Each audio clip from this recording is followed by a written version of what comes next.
Sometimes in algebra we have an equation and the instructions say to solve, but other times it looks very similar but the instructions say to graph. And in addition to sort of showing you how to do it, I really want to talk about what the difference is, why sometimes the instructions say graph and other times it says solve.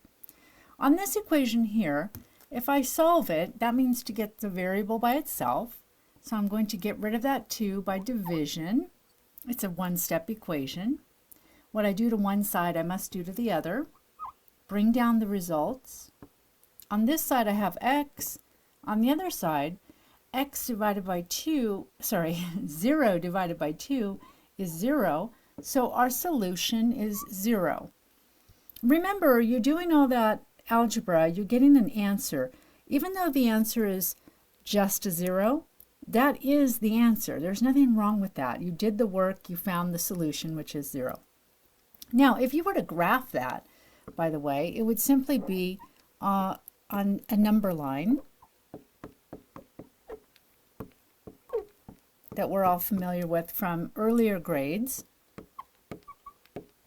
The number line is the x-axis. You would simply put a point at 0,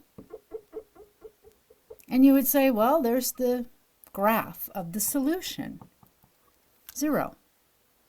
But that's not very enlightening. I mean, we know that the solution is 0. Why would we go to all this trouble to point that out? So here's why sometimes we graph things. We're going to take a similar equation, but this time you'll notice there are 2 variables.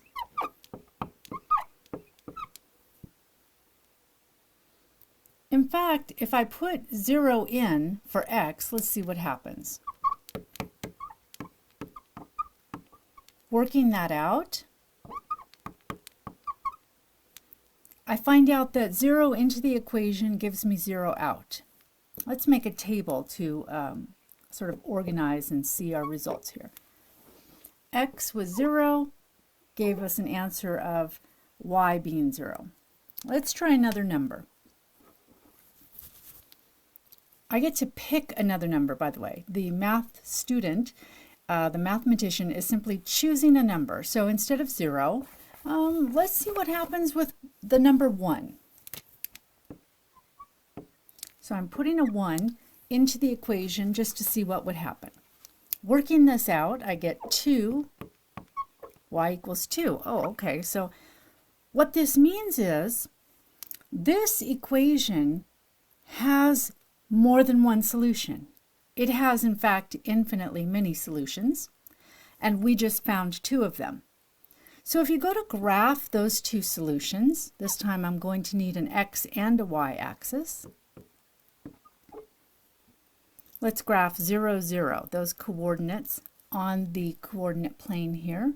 0, 0 is right at the origin. Well, there's that one solution. Let's go ahead and graph 1, 2. 1 to the right, 2 up. That would be about here. It turns out that if you keep choosing numbers to go into this equation for x, you will get answers for y that line up points along a line.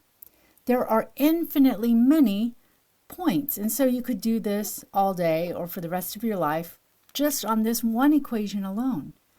So what we do is instead we connect a couple of dots, maybe 3 or 4, to be safe, to be sure, but we put arrows on it, we fill it in, because we're saying all of these points along the line are solutions to this equation.